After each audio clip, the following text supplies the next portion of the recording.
Welcome to the Julie Chan Show, where passion meets purpose. Today, I am joined by Mary Joye, licensed mental health counselor and transformational coach, and author of an extraordinary book, Codependent Discovery and Recovery 2.0.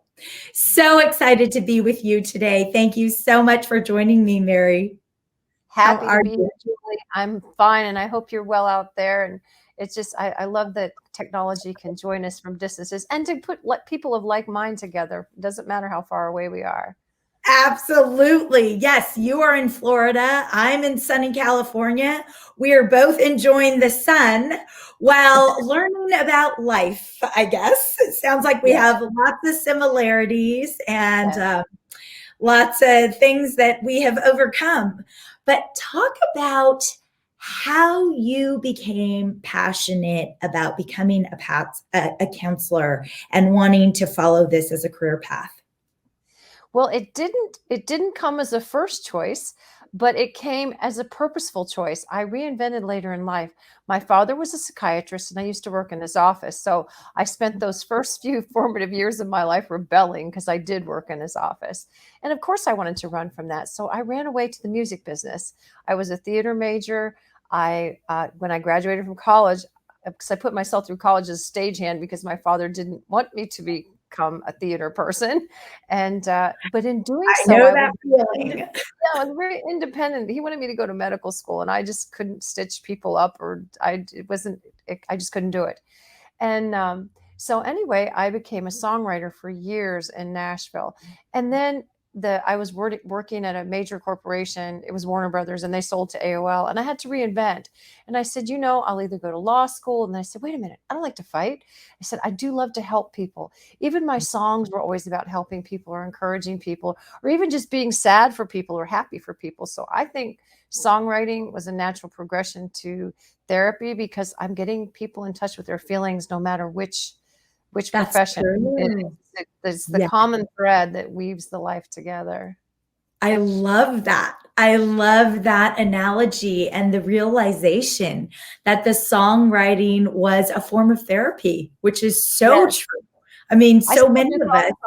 I do songwriting therapy in my office still. If people are musicians, we'll just write songs instead of doing therapy. Or sometimes I'll help people with poetry therapy or lyric therapy.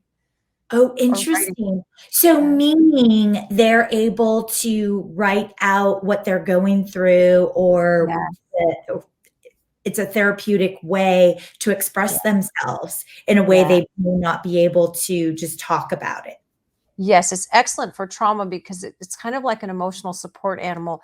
It's once removed from the actual event, because reliving things isn't necessarily relieving them. I'm trying to help them move forward and processing those emotions in short form expressive arts therapy, even if it's collaging or just taking pictures on their phone and I'm finding the common threads in those pictures. It's just amazing to help people through expressive arts, which I'm grateful for being a theater major because I was a design and lighting major. So those things combined make perfect sense to me. And it was kind of like a convergence and divergence of my abilities and training all coming into one. And I find my life very purposeful and meaningful because of it. And I'm very grateful that those seemingly, again, disjointed parts of my life, they all make sense now. Yes, that is a beautiful thing when we come to those realizations. So you have this underlying thread and you've always been, sounds like you've been very supportive and always wanting to help people and to make a difference. Where do you think that came from? Wanting to help myself, honestly, because I had a lot of difficulties growing up. I'm a survivor of different kinds of abuse. And just to wrap my head around some of that stuff, the music wasn't working anymore. It's a great therapy tool, but it wasn't working. So, I had a friend of my mother's give me therapy because my mom was difficult at the least to say. But I learned that was like the beginning stages, and I didn't have enough because I was very young. I was in my 20s. Then when I decided to go to graduate school, I remember opening all those books saying, there's names for this. So while I was in school, I was healing, and I actually did go to a professional to process what I was learning in school, because that's not where to do it. You don't process that stuff in classrooms. But I was opening those books and I was seeing, oh my goodness, there's names for these things.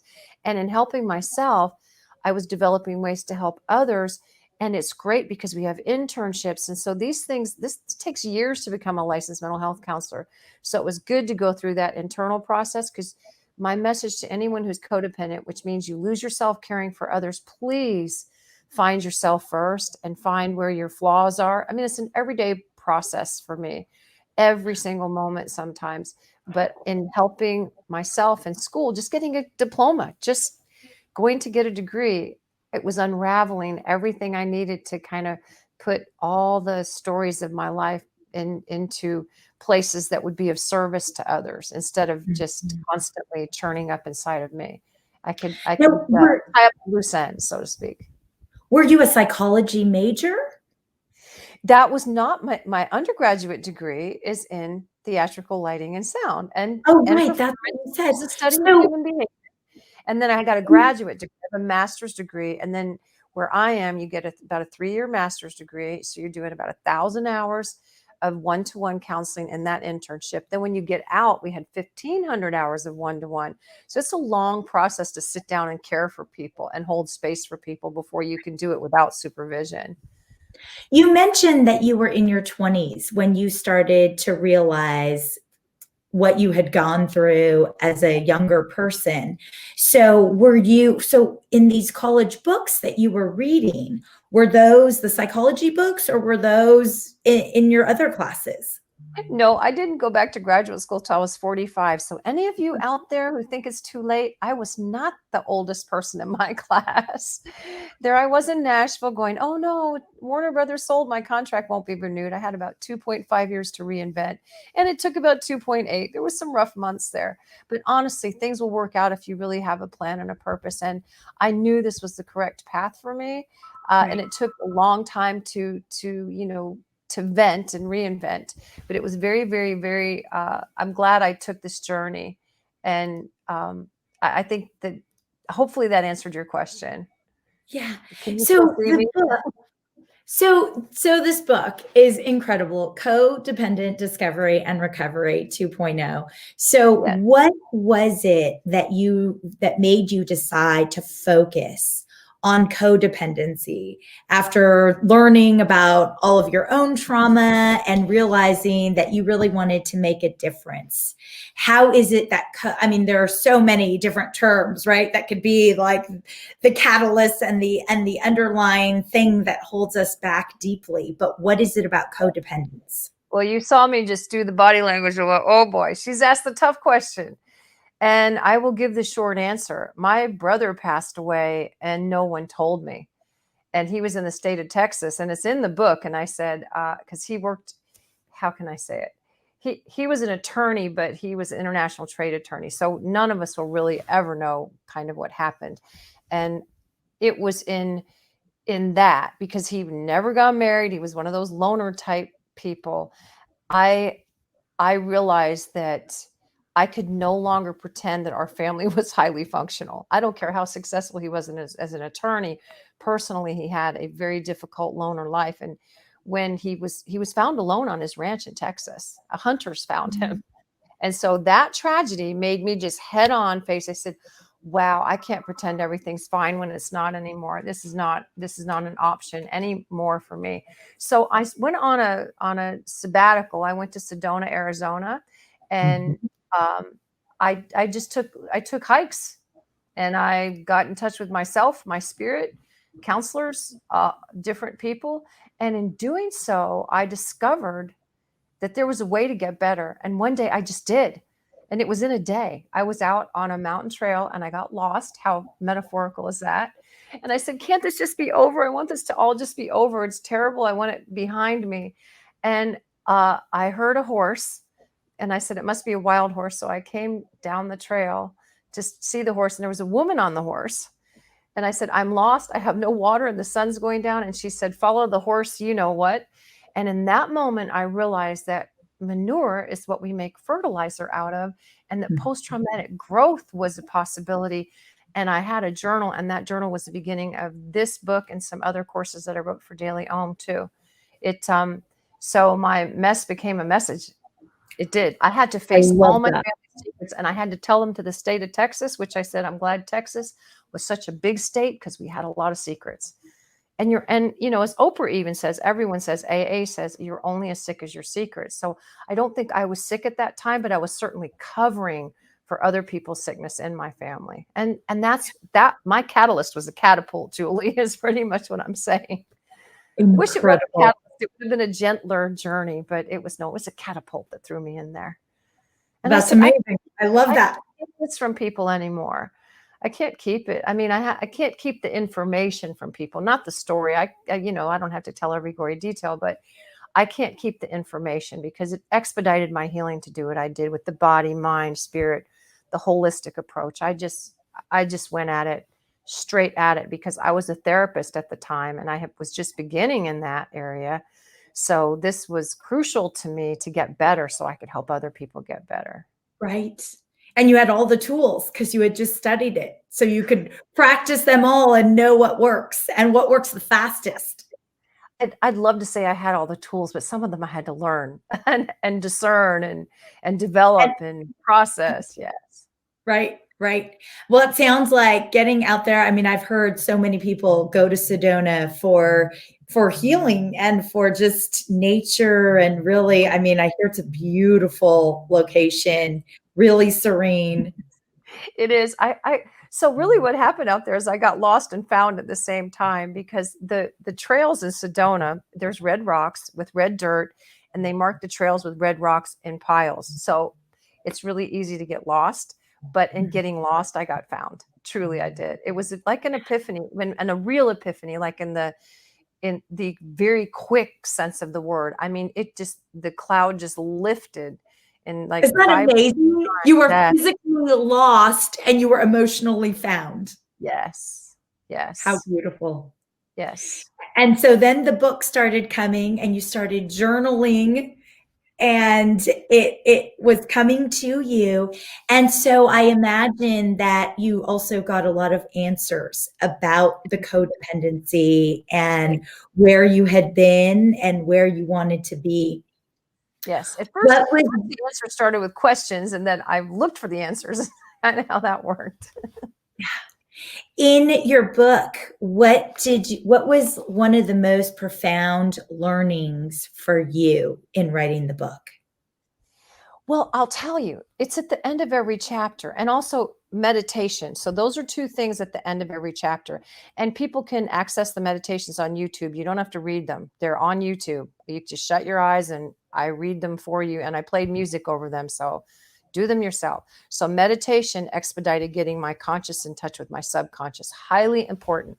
Subconscious, conscious. When they start talking to one another, healing not just begins, it's exponential in the way that it works out. But I know that the law of attraction and all these things in New Thought say that you should only focus on what you want. But when you're in that much pain and you're really trying to decide what you want and you don't know because there's so much gone awry, that you have to say, well, what don't I want? So every chapter has a list on the left of what you don't want in your life. Then on the right, you're writing the opposite. So at the end, you're only going to be left with what's right for you. So each person's going to write their own self-help in that book. And then they ceremoniously release that left side. They just set it on fire if they can safely. I made a very nice ceremony for that in the end of the book, according to what people can do or want to do. But yes, they'll be writing their own bullet point lists of what they don't want in their life and only keeping what they do. And that's very sacred to them. So it's truly self-help because I'm guiding them, but they're guiding themselves too through meditation and journaling and affirmation. So hopefully I love the point you make that sometimes in order to let go of the things we don't want, we have to acknowledge them and see them and know that those are the underlying things that sort of keep invading our brains, our space, the negative self-talk, and we have to put it down and almost honor it and let it go. Exactly, Julie. To honor, I tell people if you embrace what's wrong or what you don't want in your life, and then you replace it with what you do want, then your brain erases it. So it's like if you don't embrace it, because a lot of people are trying to skip that embrace part and going straight to the replace. Easier said than done, and lovely if you're not experiencing any trauma and you've got that great kind of life where you can do that kind of thing. If not, then yes, you need to embrace what's bothering you, replace it with what you want, and then your brain just starts only focusing on that. Your brain's doing that for you. Yeah. You don't have to make it so hard. You don't have to work so hard. You just have to allow yourself and go easy on yourself and be kind to Mhm. yourself, because codependents are not kind to themselves. They give everything to everyone, and they give out till they burn out, and they say yes when they mean no and no when they mean yes. They just lose their lives taking care of others. Okay, so number one question is, because I only heard about the term codependency just a few years ago, I think early into my 40s. How does one know if they're codependent? If you have a fear of abandonment, you might be codependent because it's driven by that, but you may not be aware that that's why you're doing things. But if you're exhausted when you give, or you're resentful when you give, or you find yourself just completely burned out, or you are saying yes when you mean no and no when you mean yes, or you're so compassionate that it becomes a compulsion to help other people and you've neglected yourself, that's when you know you're codependent. Compassion, light side. Codependency, you've gone to the dark side. Giving to you, give out. Giving is wonderful. Giving to you, give out. And if you're not receiving while you're giving in a constant flow, if you're receiving nothing, if you're that person like I used to be, oh no, I don't need anything. I'm fine. No, I don't. I'll just help you, but I don't need anything. You have to receive to give and give to receive. And I mean, you're not giving to get. I don't mean it that way, but there is a flow. There's a flow to giving and receiving, and you have to Right. stay And in it. codependents generally have trouble receiving, right? Oh, big time. I had just yesterday, I had to receive something from someone. I just didn't feel, and I said, wait a minute. And I actually called a friend of mine and I said, oh, this false guilt has come back. And then, I had someone talk me through it. So here I am, a therapist telling you, you need support from other people who will remind you, didn't you write a book about this? I got, thank you. Yeah. Experts don't have to know it all or do it all. You just have to be a work in we're all a work in progress. But it didn't take me as long. There was a time, I mean, it took 5 minutes instead of 5 years. That's That what is I mean. lovely. Yeah. Now, what creates this codependency and this mindset to become codependent? Like, is it early in our childhood? Is it different for everyone? Are there a large percentage of people who are codependent because we're pleasers? What is it? Yes, it is people pleasing and approval seeking. So there's many roots, and the book explores them. There's biological roots. You can just be born with extra empathy. Highly sensitive, empathic people. I call them highly sensitive people. Pop psychology calls them empaths, which I'm one of those.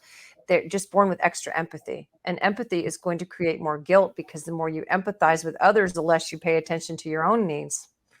It can happen. So, and then mentally you can be taught that, especially females. We're taught to be pleasing. Like little boys are taught not to cry because that you can't cry like a girl. We're taught to be loving and nurturing, and we're naturally that way anyway. So if we're taught to give and just be nice, be pleasing, be a good girl, say yes, say no, thank you. All those things we're taught as girls. And even some of your spiritual background, it is more blessed to give than to receive. But again, you have to receive to give. Mhm. These messages that we hear, so it can be holistic. That's why I took a holistic approach, because there's biology, psychology, and spirituality to this. Even if you don't believe in any kind of higher power, somewhere in a moral compass in your family you were taught, do this, don't do that. And these give us messages that can cause us to stop being compassionate and start being compelled to give where we give out, if that makes sense. If you have low self esteem and self worth issues that sometimes aren't even obvious to others, do you have a higher chance of being codependent? Absolutely. Mhm. Absolutely. That you got it right there. Yes.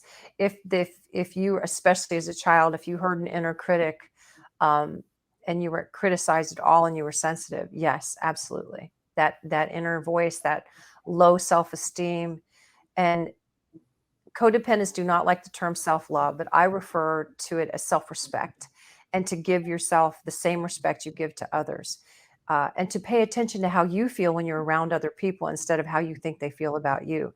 If nobody gets anything out of my book other than that, how you feel about you is more important than how you think other people feel about you. So you won't be people pleasing.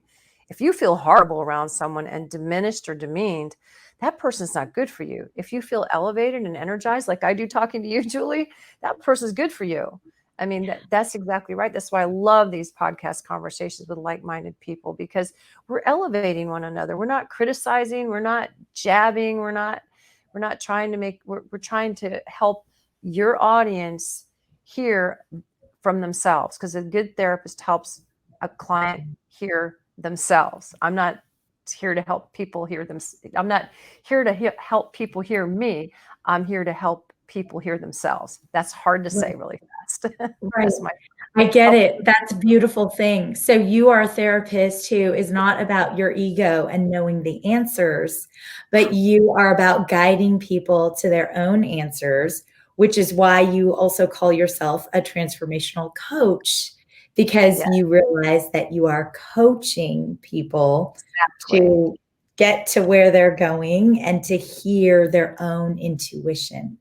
Yes, that is beautifully put. My job is to help you listen to you. And I tell everyone who sits in my office who even looks like they're looking to me as their authority, I go, oh, no, no, no. I can read every book on psychology, but I do not have the book on the story of your life. Right. I don't have that book, and I've never read it. You have to help me help you, and share with Right. me so I can hold space for you and help you listen to yourself. To me, that's a true therapeutic relationship. Do I make mistakes sometimes? Absolutely. But that is my true goal in every session, is to help people listen to their own answers, because they have them. I even use role And reversal therapy often. I'll let them be the therapist and tell them their story, and they tell me what I should do. And that, you talk about quick oh, breakthrough. that's amazing. It works really well because they can help others more than they can help themselves. So I just pretend to be Yes, them, and there it I goes. can imagine that. Right. It's Yeah, I fast. am starting to learn that idea actually is when you realize that people are coming into your life for a reason, and the Yes. things that you're triggered by are actually like, why? Why am I triggered by what they're saying or what they're doing? What is it in me that I'm not seeing, Yes. right? Nice. Oh, yes. And if you feel judged, it's like, why do I feel judged? Because it's either something that really is in you you'd like to change, or it's someone who's narcissistic and they're judging you unfairly or harshly. Yeah, pay Mhm. attention to your tension. There's something in our body called a vagus nerve. It's the thing that makes your heart pound and hands shake and throat get tight. It responds. Fear and excitement do the same thing to that vagus nerve.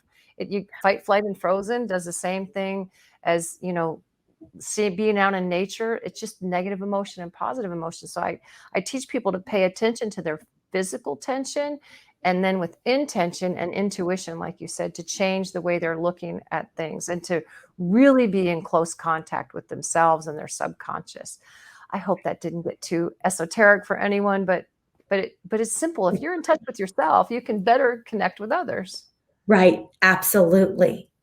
So, going back to this idea of codependency, so when we are trying to end that cycle and not call in any more codependent relationships, Yes. what are some of the best tools to start that journey?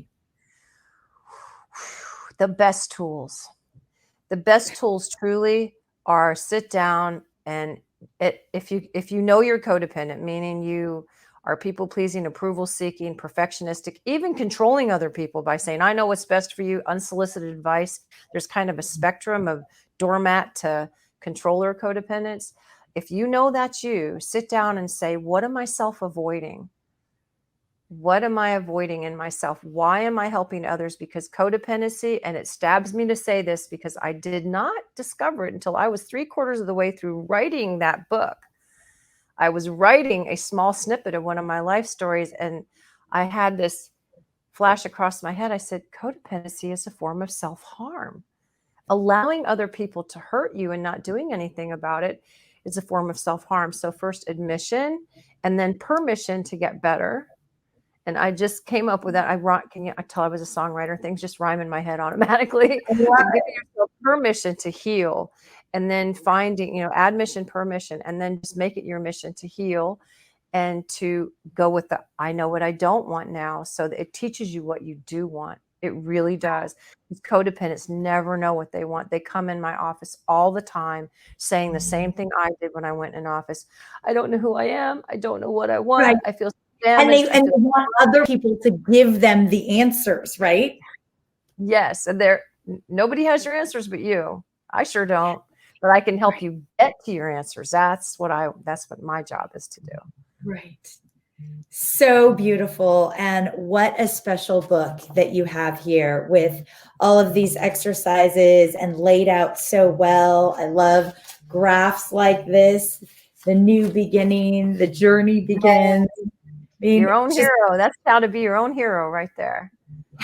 yeah, Campbell's hero's journey model. I modified it for codependence. Yes. Yeah. It's the Yes. same And it's so journey. great. I mean, I really just appreciate all the exercises in here. Life list. Yes. So good. This You made is it just, easy. My publishers were so grateful. I was so grateful to them. I said it would be so great if they could have it in the book, and so you can do it in a journal or the book. But I'm grateful to them, and I'm grateful to you, Julie, because we just want to make it easy on people. and help Self-help people doesn't have get to be to where they're complicated. going and not be held back Yes. and just live the life that they came to live, right? Yes, and we live and enjoy your life, and fulfilled and in abundance is the best you can according to what you want for you. Yeah. So we It's all okay. need to meet in Sedona. Pardon? I'm sorry. We all need to meet in Sedona, Arizona. Yes. Yes, I do want to do a retreat there. I'm working on doing retreats like that because Sedona is such a, I don't know, it's just a very calming, soothing place. It used to be the bottom of the ocean. So Yeah. even if you don't believe in places like that, it's salt and iron in the rocks that make it red. It's high pressure, low humidity. It's just a lovely place. Very Yeah, no, I've peaceful. heard all those things and have never been there. So we will have to put together a workshop retreat. Yes, I would love that. That is my That would be a goal. lot of fun. Yes, yes. Well, thank you so much. It's been so good to be with you and to hear about what drove your passion and your purpose and this book coming together. And I know you have a second book coming up, and I can't wait to talk to you about Yes, that one. Very yes. exciting. Yeah, Thank kind you of so an extension of this one. So, but thank you very much for having me, and I hope it served your audience well. And I love your energy. Like I said before we even spoke, I said, "Oh, I just love your energy, Julie. It's great."